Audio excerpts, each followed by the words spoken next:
علمتنا وعلمنا ما ينفعنا وزدنا علما وبارك لنا في علمنا وارزقنا الإخلاص في القول والعمل كاملا وعلما نافعا لا ينسى وتوفيقا دائما وصحة ويقينا وعافية. اللهم افتح لنا كل خير، اللهم اكفنا بحلالك عن حرامك وأغننا بفضلك عمن سواك. آمين يا رب العالمين. Alhamdulillah kaum muslimin rahimakumullah. Kita lanjutkan tafsir Quran sehari sehalaman dan kita sudah sampai pada halaman 196 surah At-Taubah ayat 55 sampai 61 insyaallah taala. A'udzu billahi as-sami'il 'alim minasy syaithanir rajim min hamzihi wa nafthihi wa nafthihi. ولا تعجبك أموالهم ولا أولادهم إنما يريد الله ليعذبهم بها في الحياة الدنيا وتزهق أنفسهم وهم كافرون ويحلفون بالله إنهم لمنكم وما هم منكم ولكنهم قوم يفرقون لو يجدون ملجأ أو مغارات أو مدخلا لولوا إليه وهم يجمحون ومنهم من يلمزك في الصدقات فإن أعطوا منها رضوا وإن لم يعطوا منها إذا هم يسخطون ولو أنهم رضوا ما آتاهم الله ورسوله وقالوا حسبنا الله سيؤتينا الله من فضله ورسوله إنا إلى الله راغبون إنما الصدقات للفقراء والمساكين والعاملين عليها والمؤلفة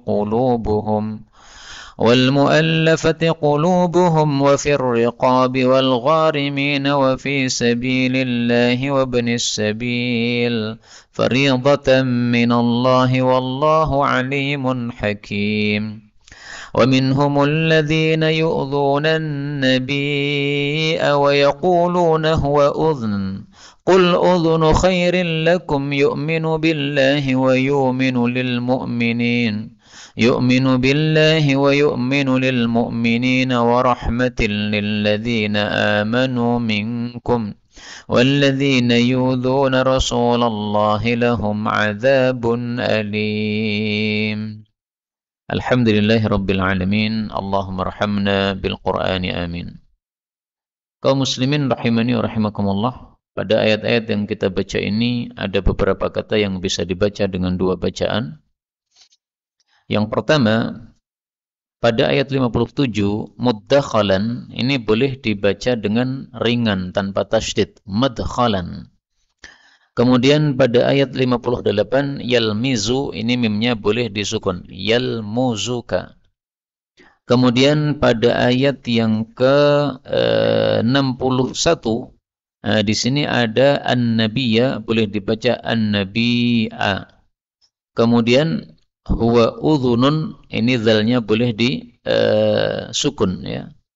Huwa udhun, demikian juga di sini berarti sama ya.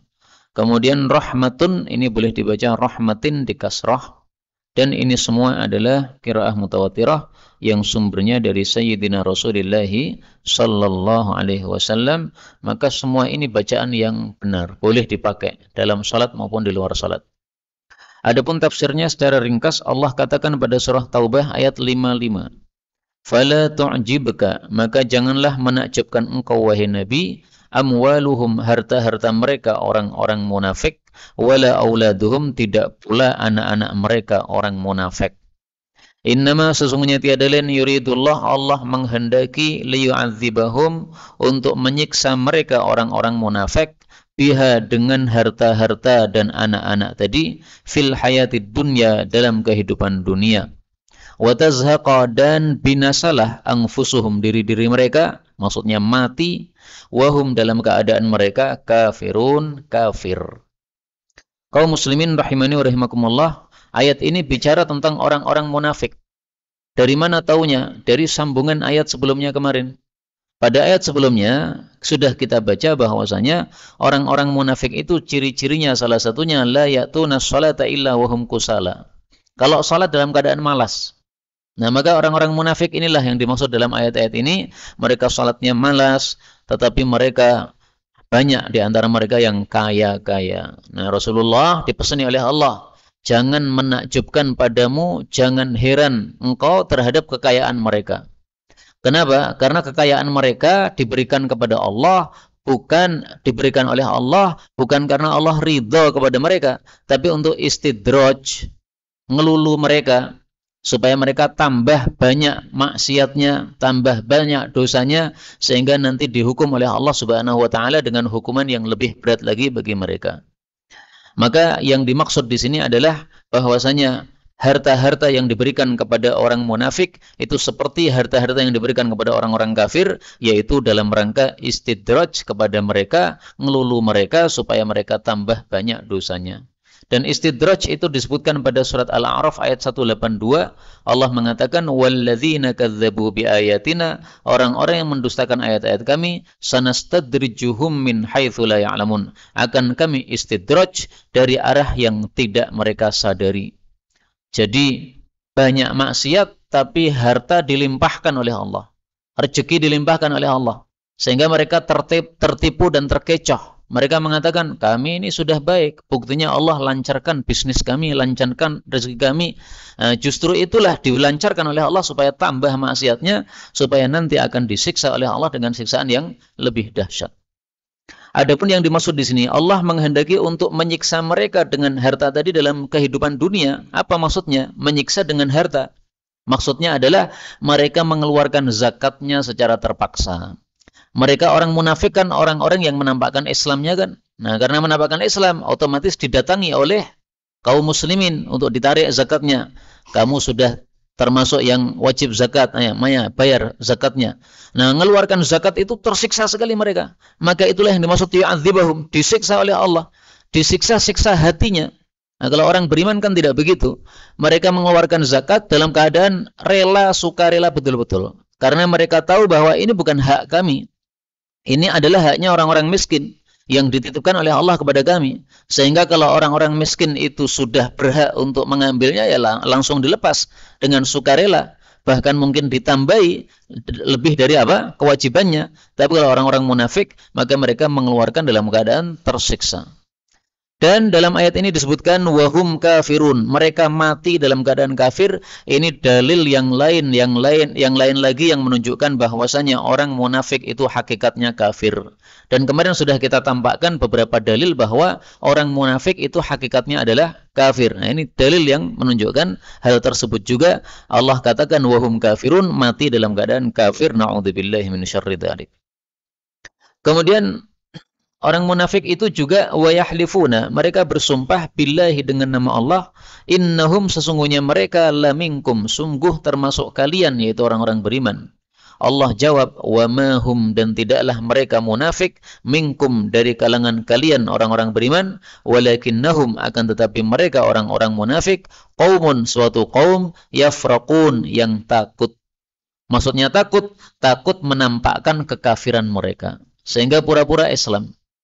Pura-pura Islam tujuannya apa? Supaya tidak diperangi oleh Rasulullah SAW.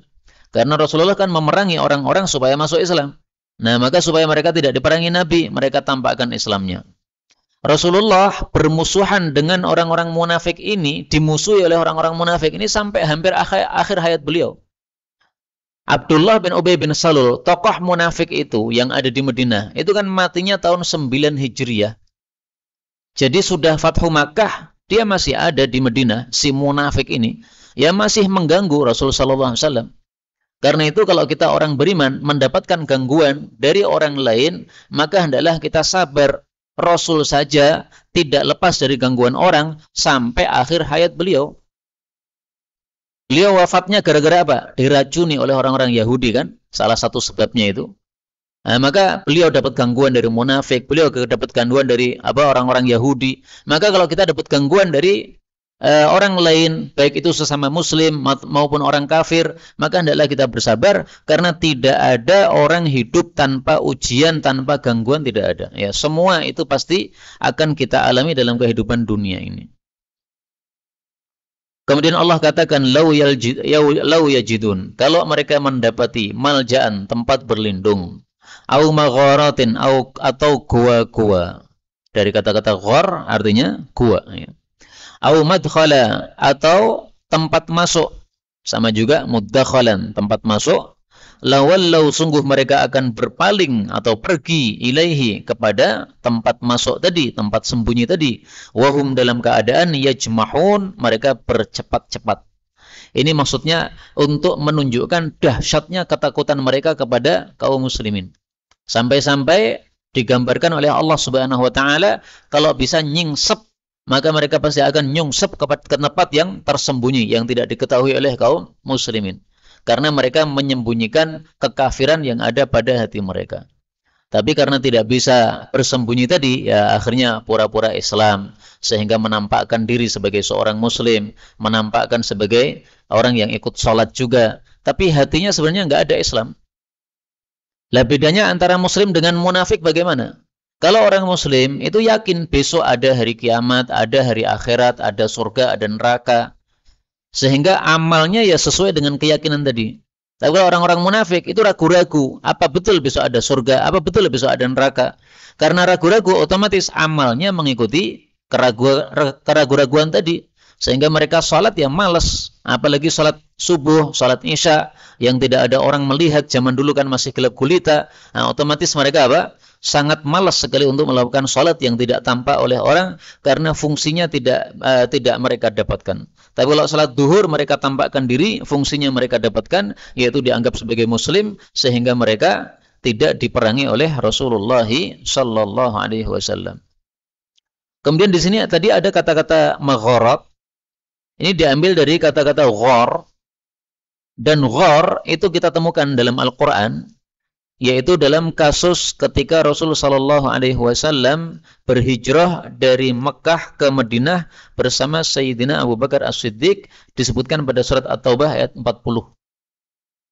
Illa tansuruhu faqad nasarahu Allahu idh akhrajahu alladhina kafaru thaniya itsnaini idh huma fil ghar. Ingatlah ketika keduanya, yaitu Nabi dan Abu Bakar, berada dalam ghar, dalam gua. Dalam surat Al-Kahfi ada kata-kata Al-Kahfi yang artinya juga gua. Bedanya apa antara ghar dengan kahfi? Karena dalam bahasa Arab, kalau ada dua kata yang artinya sama, itu pasti ada perbedaan. Jadi kaidahnya bainal muradifaini farqun. Di antara dua sinonim itu pasti ada perbedaan. Nah, perbedaannya kalau ghar itu adalah gua biasa, yang kecil saja, lubang kecil saja. Tapi kalau kahfun itu luas, bisa bersembunyi ke dalam, mungkin masuk 1 kilo ke dalam, ya itu namanya apa? Gua. Tapi kalau ghar itu cuma ringkas saja, cuma kecil saja. Sehingga ada yang mengatakan ghar itu thaqbun fil jabal, ya lubang yang ada pada gunung, lubang saja, bukan sampai apa? Masuk ke dalam jauh begitu. Kemudian ayat 58 Allah mengatakan wa minhum, dan dari kalangan mereka orang-orang munafik, man, ada orang yang yalmuzuka, mencela engkau wahai Nabi, fis sadaqat, dalam masalah sedekah-sedekah. Ini ayat bicara tentang tokoh Khawarij. Menurut Al-Imam Al-Baghawi, ini adalah bicara tentang tokoh Khawarij. Siapa namanya? Dzul Khuwaisirah At-Tamimi. Dia pernah mengatakan kurang ngajar kepada Nabi SAW, mengatakan, ya Muhammad i'dil. Wahai Muhammad, kalau bagi-bagi itu yang adil. Nabi kok enggak adil. Ini kan kurang ngajar banget. Maka Nabi SAW merah mukanya, marah beliau. Kemudian beliau mengatakan, waihaka wa man ya'dil illam a'dil. Celaka kamu wahai Dzul Khuwaisirah. Kalau kamu suruh saya adil, siapa lagi yang adil kalau saya tidak adil? Kalau Nabi saja tidak adil, berarti tidak ada satupun orang yang adil. Nah, Rasulullah itu adalah panutan untuk semua orang, termasuk dalam masalah adil. Nah, Rasulullah membagi itu kan sesuai kehendak Allah kan. Jadi Nabi itu kalau membagi atau mengatakan sesuatu itu atas wahyu dari Allah. sebagian dikasih, sebagian tidak dikasih, itu atas wahyu dari Allah. Bukan karena nepotisme, bukan. Tapi karena wahyu dari Allah Subhanahu wa taala. Ini orangnya dikasih. Kenapa? Ini masih baru saja masuk Islam. Perlu dikuatkan Islamnya, dikasih. Ada yang Islamnya sudah kuat kayak Abu Bakar, Umar, ya oleh Nabi nggak dikasih apa-apa. Nah itu dianggap oleh Dzul Khuwaisirah, ini Muhammad gak adil ini. Nah, maka itulah yang dimaksud yalmuzuka, mencela Nabi dalam masalah pembagian sedekah. Allah katakan fa in u'tu, kalau mereka diberi minha dari sedekah itu, radu, mereka ridho. Wa illam yu'tau, tapi kalau tidak dikasih minha dari sedekah tadi, idzahum yaskhatun, tiba-tiba mereka itu murka. Nah, di sini dikuak oleh Allah Subhanahu wa taala. Ternyata orang-orang munafik itu dalam hatinya pikirannya cuma harta dunia saja. Maka kalau beramal pengennya dapat harta dunia. Kalau perang harus ada bagian dong.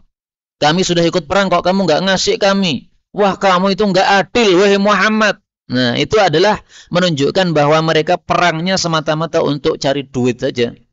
Karena itu kita ambil pelajaran dari sini, kita kalau orang beriman, maka beramallah karena Allah. Jangan mengharapkan pahala atau ganjaran dari manusia.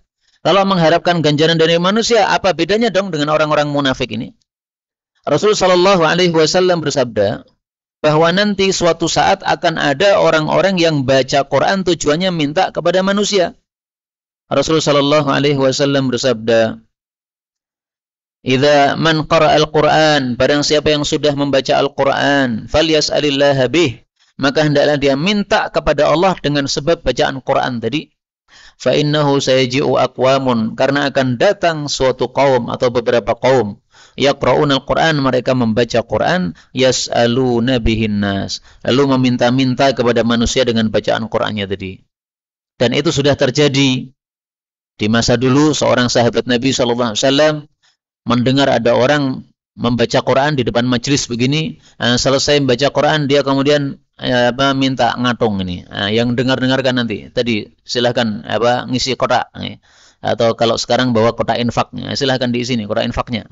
Jadi kayak orang ngamen di jalan itu, setelah ngamen selesai kemudian ngedarkan kotak itu. Itu seperti itu dilarang oleh Nabi SAW.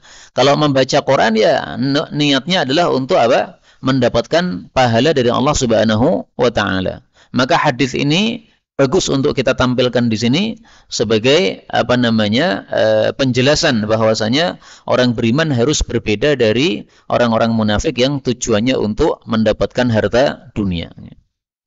Dan Rasulullah sallallahu alaihi wasallam menyebut orang-orang seperti itu sebagai budak-budaknya dinar dan dirham.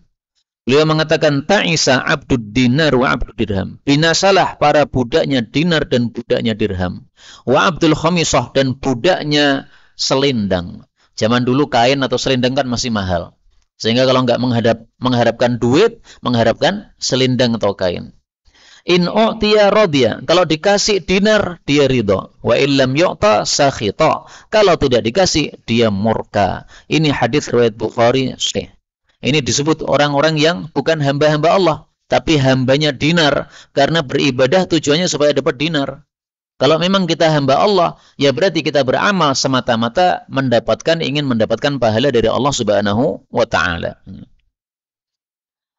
Kemudian kita lanjutkan ayat berikutnya. Allah mengatakan, walau annahum, dan kalaulah bahwasanya mereka radu, mereka ridha, ma atahumullah, apa yang Allah berikan kepada mereka, wa rasuluhu, dan Rasul berikan kepada mereka, wa qalu, dan mereka mengatakan, hasbunallah, sudah cukup bagi kami Allah, sayu'tinallah, Allah akan memberikan kepada kami min fadlih, dari karunia-Nya, wa rasuluhu, juga Rasulnya akan berikan kepada kami, inna, sesungguhnya kami, ilallahi, hanya kepada Allah, raghibun, berharap.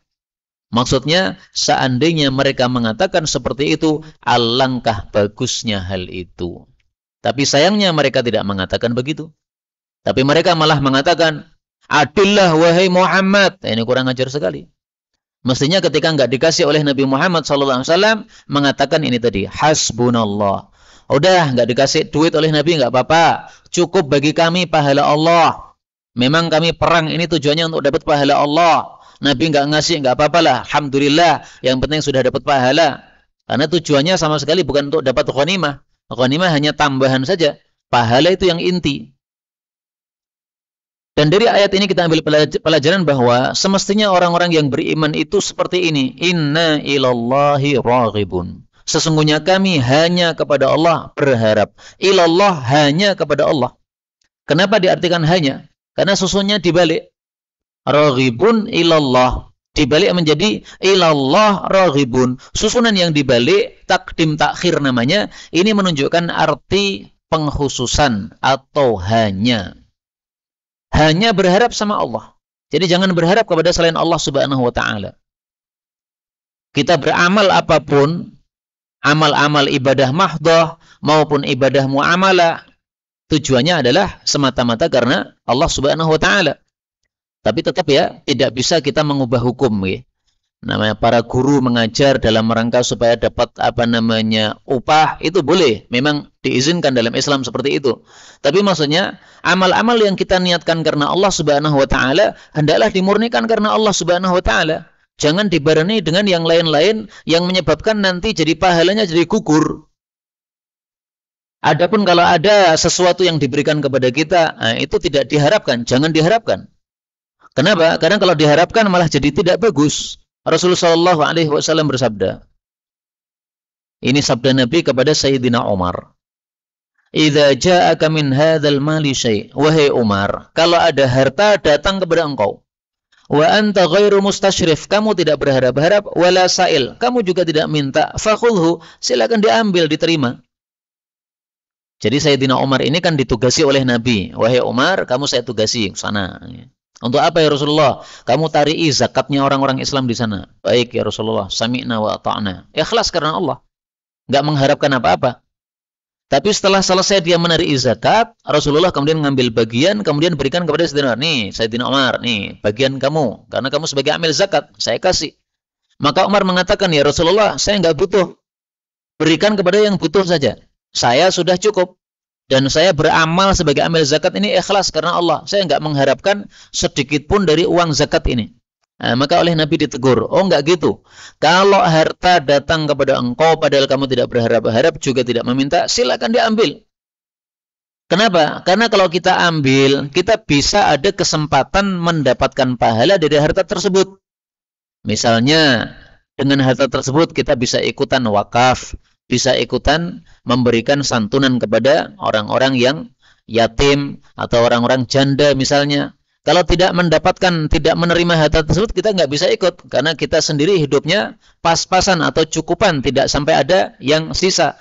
Tapi karena adanya harta yang masuk tadi, kita bisa gunakan untuk mendapatkan pahala dari Allah Subhanahu wa ta'ala. Makanya Rasulullah menegur Sayyidina Umar yang menolak pemberian tadi, padahal dia sama sekali tidak berharap dan tidak meminta. Kemudian dua ayat berikutnya ini cukup panjang, maka kita bicarakan secara per kata. Ayat 60 ini ayat yang populer karena bicara tentang mustahik atau orang-orang yang berhak mendapatkan zakat. Allah katakan, innama sesungguhnya tiada lain as-sadaqat, zakat-zakat itu lil fuqara, bagi orang-orang fakir, wal masakin, dan orang-orang miskin.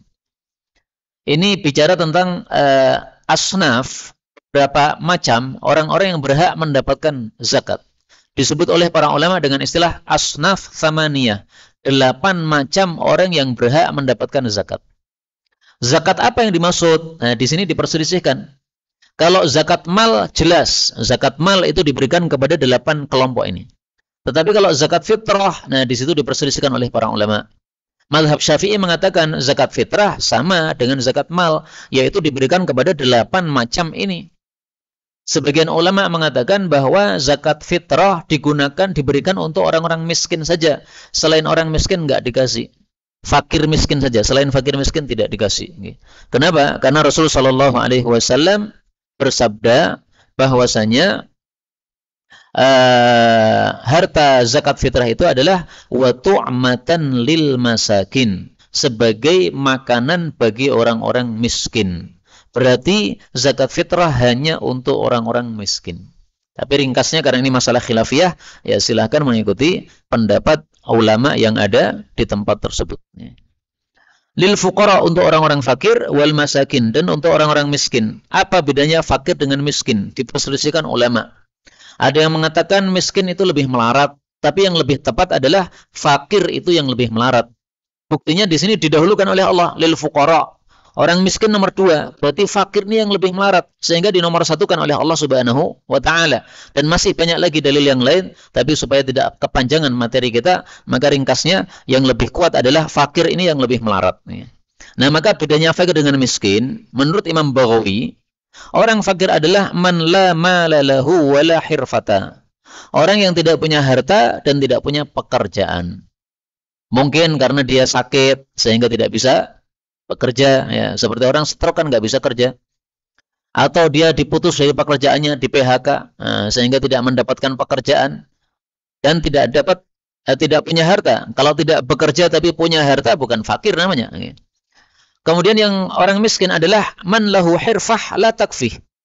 Orang miskin itu sudah punya pekerjaan, tetapi nggak cukup untuk kebutuhan wajibnya. Kebutuhan wajibnya misalnya 1 juta 1 bulan. Nah, dia cuma dapat hasil 500.000. Enggak cukup berarti. Rasulullah SAW bersabda bahwa orang miskin itu adalah alladzi la yajidu ghinan yughni, yang tidak mendapati kecukupan yang mencukupi dia dan tidak diketahui bahwasanya dia itu miskin sehingga mendapatkan sedekah karena dia tidak minta-minta kepada manusia. Nah, itulah hakikat orang miskin yang sempurna. Dia tidak memiliki harta yang cukup, tapi juga tidak meminta-minta. Kalau yang suka kelilingan itu juga miskin. Kalau memang tidak punya kecukupan, tetapi bukan miskin yang sempurna karena dia minta-minta kelilingan. Kemudian yang ketiga yang berhak mendapatkan zakat adalah al-amilina 'alaiha, amil zakat. Nah, definisi amil zakat disebutkan oleh para ulama adalah man aukala ilaihil imam jibayata shadaqat. Orang yang ditunjuk oleh imam untuk menarii zakat-zakat. Jadi harus dari imam, Mbak. Khalifah. Nah, sekarang nggak ada khalifah nih. Berarti amil zakat yang ada sekarang gimana? Itu bukan amil zakat yang dimaksud di sini. Kata Ustaz Mu'in rahimahullah, amil zakat yang ada sekarang ini itu amil zakat sukarela. Jadi jangan kemudian ngambil, nggak boleh. Kalau dia ngambil itu bukan karena keamilannya, tapi ngambil karena dia miskin, seandainya miskin. Jadi seandainya saya misalnya iklan kepada teman-teman saya, ini saya Abu Zaidan membuka kesempatan untuk menyalurkan zakat. Boleh, tapi saya nggak boleh ngambil, nyalurkan saja. Ini ada teman-teman yang miskin nih, mereka membutuhkan, saya salurkan. Saya siap menyalurkan. Tapi saya ngambil nggak boleh. Kenapa? Bukan amil. Amil itu yang diangkat oleh imam. Kalau angkat sendiri bukan amil namanya, sukarela aja.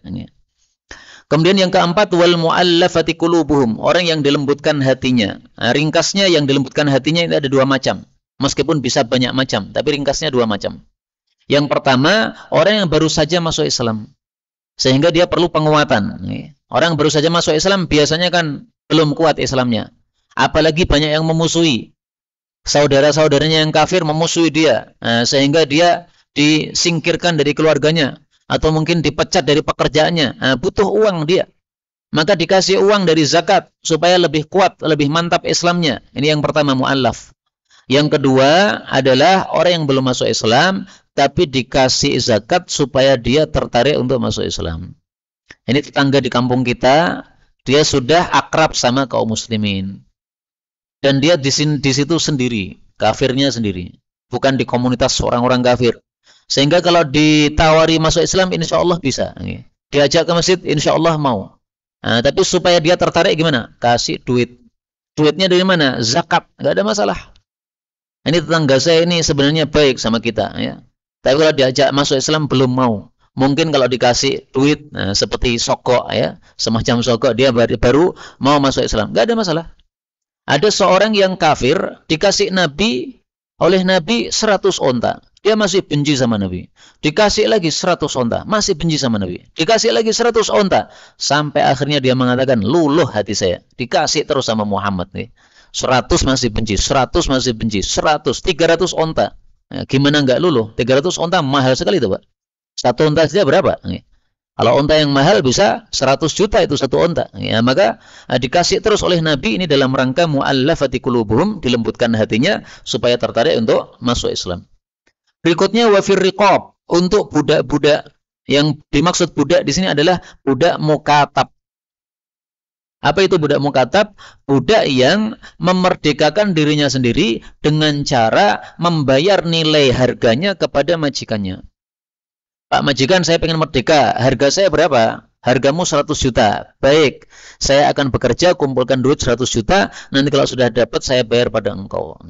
Nah, biasanya itu ada tempo waktunya, 2 tahun misalnya, atau 1 tahun, atau 9 tahun, terserah, sesuai dengan kesepakatan. Nah, maka budak mukatab ini, kalau dia misalnya setorannya setiap bulan itu 1 juta, tapi ternyata penghasilannya cuma 500 ribu. Nah, dia boleh minta dari, Baitul Mal. Tolong saya dikasih 500 ribu. Untuk apa? Bayar mukatapan saya. Atau mukatapannya selama 2 tahun itu semuanya diberikan oleh Baitul Mal. Bisa, nggak ada masalah. Ada juga yang menafsirkan budak di sini, kalau tidak ada budak mukatab, maka berarti dari uang zakat digunakan untuk membeli budak-budak muslim. Kemudian setelah budak itu dibeli, kemudian dimerdekakan. Nah, maka bisa untuk budak mukatab, bisa juga untuk membeli budak supaya dimerdekakan. Kemudian yang berikutnya wal gharimin, dan orang-orang yang utang. Orang yang utang ini ada 2 macam. Yang pertama, orang yang utang untuk dirinya sendiri. Boleh dia mendapatkan harta dari zakat dengan syarat utangnya itu utang yang tidak maksiat. Tapi kalau utang maksiat nggak bisa. Pak, saya punya utang, maka saya minta dari Baitul Mal. Utang kenapa, Pak? Karena judi kalah terus saya. Oh, kurang ajar gue. Nggak boleh dikasih. Utang maksiat gitu. Kalau utangnya untuk menghidupi anak istrinya nggak apa-apa. Ini saya kebutuhannya banyak karena anaknya banyak, tapi pemasukannya sedikit. Nah, sehingga butuh ini saya untuk melunasi utang-utang saya, menghidupi istri anak saya, nggak apa-apa. Ini yang pertama. Yang kedua adalah maniddana, orang yang berhutang fi islahi dzatil bain, untuk mendamaikan antara 2 kelompok umat Islam yang bertengkar. Atau misalnya ada pembunuhan antara 2 kabilah atau 2 kampung, ada keroyokan, akhirnya ada yang mati. Nah, kalau ada yang mati sementara karena keroyokan kan tidak diketahui siapa pembunuhnya kan, harus bayar diat. Nah, ini kadang-kadang kalau zaman dulu yang bayar diat itu Pak RT-nya, atau Pak Lurahnya, atau Pak Camatnya. Serasa patuh, tak bayari, supaya damai. Nah, berarti dia utang dalam rangka untuk mendamaikan orang Islam. Mendamaikan apa? Pertengkaran antara 2 kubu ini, 2 kampung ini. Nah, seperti ini boleh untuk dikasih dari Baitul Mal. Meskipun dia sebenarnya kaya.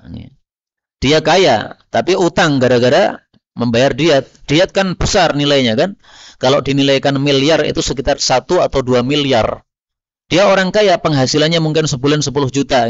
Tapi kalau suruh bayar 1 atau 2 miliar, ya harus utang dulu. Nah, ini utangnya karena mendamaikan seperti ini sudah termasuk gharim, bisa untuk mendapatkan harta zakat. Kemudian berikutnya, wa fi sabilillah, dan untuk sabilillah. Nah, istilah sabilillah ini tidak mungkin yang dimaksud adalah secara umum sabilillah, tidak mungkin. Karena kalau yang dimaksud secara umum sabilillah, maka yang ini tadi nggak perlu disebutkan. Mu'allafah qulubuhum ini kan juga sabilillah. Sedekah kepada orang miskin kan juga sabilillah. Ya, semuanya sabilillah itu. Maka sabilillah yang dimaksud di sini adalah jihad fi sabilillah. Makanya tafsir Baghawi mengatakan yang dimaksud sabilillah adalah orang-orang yang akan berangkat perang, maka dikasih uang dari zakat. Silahkan, ini ada uang dari zakat untuk perang. Beli kuda, beli pedang, beli senjata, dan sebagainya. Nah, maka diambilkan dari situ. Untuk Indonesia tidak ada perang. Bagaimana ini? Nah, muncullah di situ pendapat yang lain. Sabilillah tidak harus perang. Apa yang selevel dengan perang? Rasulullah Shallallahu Alaihi Wasallam bersabda, para wanita itu punya jihad yang tidak ada senjatanya, yaitu haji. Nah, berarti yang selevel dengan perang adalah haji. Maka boleh uang zakat diberikan kepada orang yang tidak mampu haji. Misalnya nih, Pak Imam Masjid belum haji, sementara jamaah masjid sudah banyak yang haji. Maka mereka jamaah masjid kemudian mengeluarkan sebagian harta zakat mereka untuk menghajikan Pak Imam ini misalnya, okay. Boleh enggak? Boleh menurut sebagian ulama karena tidak adanya perang di Indonesia. Atau selain daripada perang itu adalah dai, terutama dai-dai pelosok, Pak, yang susah-susah itu. Okay. Dai pelosok di tempat-tempat yang terpencil, yang belum ada listriknya, itu kan susah sekali dakwah di sana itu. Nah, itu perlu biaya banyak itu. Perjalanan ke sana itu perlu biaya banyak. Kemudian di sana perlu juga biaya hidup yang tidak sedikit karena susahnya penghidupan di sana. Kalau dia disuruh kerja di sana ya nggak jadi dakwah. Nah, maka dia disuruh sana fokus dakwah, sementara penghidupannya dicukupi oleh baitul mal dari zakat. Nggak ada masalahnya. Nah, ini fisabilillah dalam rangka yaitu menegakkan agama Allah dengan mendakwahkan Islam. Kemudian yang berikutnya adalah wabnis sabil. Ibnu sabil itu orang yang kehabisan bekal di tengah perjalanan. Atau orang yang ingin melakukan perjalanan, tapi dia tidak punya uang untuk melakukan perjalanan tadi. Syaratnya perjalanannya perjalanan yang mubah. Misalnya nih, ada seseorang dia daftar untuk kuliah di Madinah. Nah, ternyata diterima kuliah di Madinah. Tapi berangkatnya dari Solo ke Madinah ini harus biaya sendiri. Nggak ada uang dari Universitas Madinah. Nanti kalau sudah sampai sana baru dikasih uang oleh universitas itu. Dia dapat beasiswa dari sana. Tapi berangkat sendiri. Nah, dia nggak punya duit. Orang miskin dia. Nah, maka dia boleh datang ke Baitul Mal minta, Pak, saya minta dari Baitul Mal haknya sebagai Ibnu Sabil. Karena saya mau berangkat, tapi saya tidak mampu untuk membiayai keberangkatan saya. Nah, boleh dikasih dari Baitul Mal. Jadi ringkasnya ada 8 asnaf, 1 fakir, 2 miskin, 3 amil zakat, 4 mu'allaf, 5 budak, 6 orang utang, 7 jihad fisabilillah, 8 ibnu sabil. Allah mengatakan faridatan minallah, itu adalah kewajiban dari Allah Subhanahu wa taala, wallahu alimun hakim, dan Allah Maha mengetahui, Maha bijaksana. Sekarang pertanyaannya, bolehkah zakat itu dikeluarkan kepada sebagian dari 8 asnaf ini atau harus kepada 8 semuanya? Nah, di sini juga diperselisihkan oleh para ulama. Sebagian ulama boleh sisihkan untuk yang paling penting. Kalau yang paling penting misalnya fakir miskin, ya sudah, fakir miskin. Jadi harta zakatmu berapa? 10 juta. Plotkan semuanya fakir miskin. Boleh. Karena kalau harus diplotkan 8 semuanya, nanti dapatnya dikit-dikit. Nah, maka diplotkan kepada yang paling penting. Enggak apa-apa. Memang lebih utama kalau diplotkan kepada semuanya, sehingga semuanya tercukupi. Tapi kalau seandainya diperlukan untuk dikhususkan kepada salah satu dari 8 ini, nah maka diperbolehkan menurut sebagian ulama. Tapi kalau mazhab Syafi'i nggak boleh. Mazhab Syafi'i harus 8 kalau ada semua. Kalau nggak ada berarti yang ada berapa? Nah itu diberikan. Kemudian untuk satu plotnya, fakirnya atau miskinnya itu nggak boleh kurang dari 3 orang, minimal 3 orang. Karena di sini Allah katakan fuqara, para fakir. Para itu jamak. Jamak itu minimalnya berapa? 3. Nah, berarti untuk plot fakir ini minimal 3 orang yang dikasih. Miskin juga minimal 3 orang. Amil minimal 3 orang. Itu kalau pakai mazhab Syafi'i. Okay?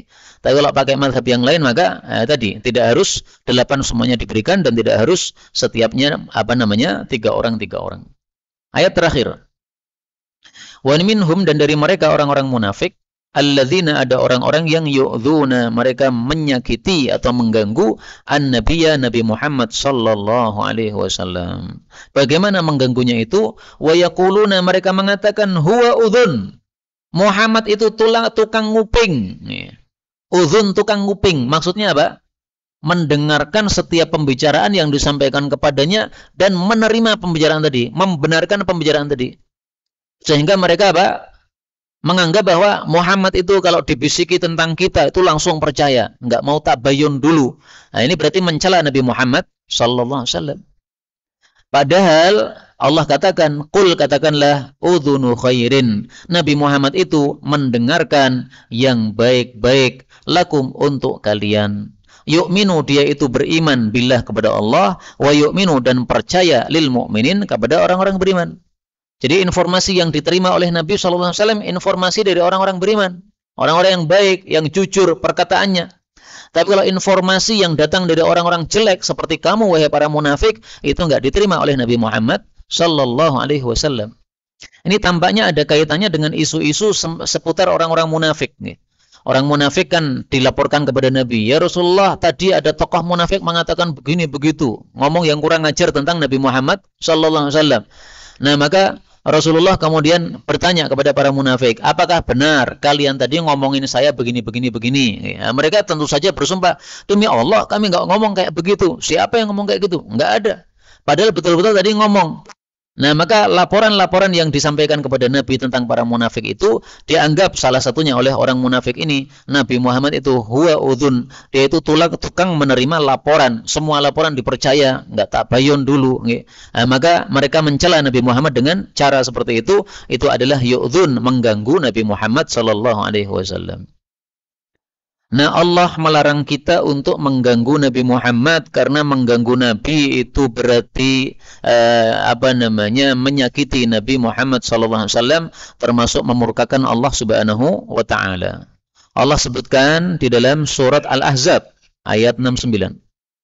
Ya ayyuhalladzina amanu, wahai orang-orang yang beriman, la takunu kalladzina adzaw Musa, jangan seperti orang-orang yang mengganggu Nabi Musa alaihi salatu wasalam. Mengatakan Nabi Musa katanya kondor, sehingga Nabi Musa enggak pernah mau mandi bareng sama kita, itu mengganggu, enggak boleh. Kemudian Allah mengatakan wa rahmatil lil ladzina amanu minkum. Nabi Muhammad adalah rahmat bagi orang-orang yang beriman di antara kalian. Kenapa? Karena dengan sebab Nabi Muhammad, orang-orang kemudian mendapatkan hidayah, sehingga itu menjadi rahmat bagi mereka. Walladzina yu'dzuna Rasulullah, adapun orang-orang yang menyakiti Rasulullah sallallahu alaihi wasallam, lahum adzabun alim, bagi mereka ada siksaan yang menyakitkan, yaitu neraka. Ini menunjukkan bahwa mengganggu Nabi Muhammad itu termasuk dosa besar karena diancam dengan neraka. Karena itulah termasuk khususiyah Nabi Muhammad sallallahu alaihi wasallam, tidak boleh seorang pun benci kepada Nabi. Kalau benci sama Nabi langsung kafir saat itu. Ini khususiyah bagi Nabi. Kalau benci sama saya nggak jadi kafir, Pak. Kalau benci sama Nabi Muhammad kafir langsung. Makanya Rasulullah itu sampai wafat ubannya cuma 14 helai. Kenapa? Kata para ulama, supaya tidak ada istri-istri Nabi yang benci Nabi gara-gara banyak ubannya. Karena perempuan-perempuan Arab kalau lihat suaminya beruban banyak, bencinya bukan main. Ini wis tua iki, enggak senang, nah, maka dibenci. Nah, kalau ada istri Nabi yang benci sama Nabi, langsung kafir sudah saat itu juga.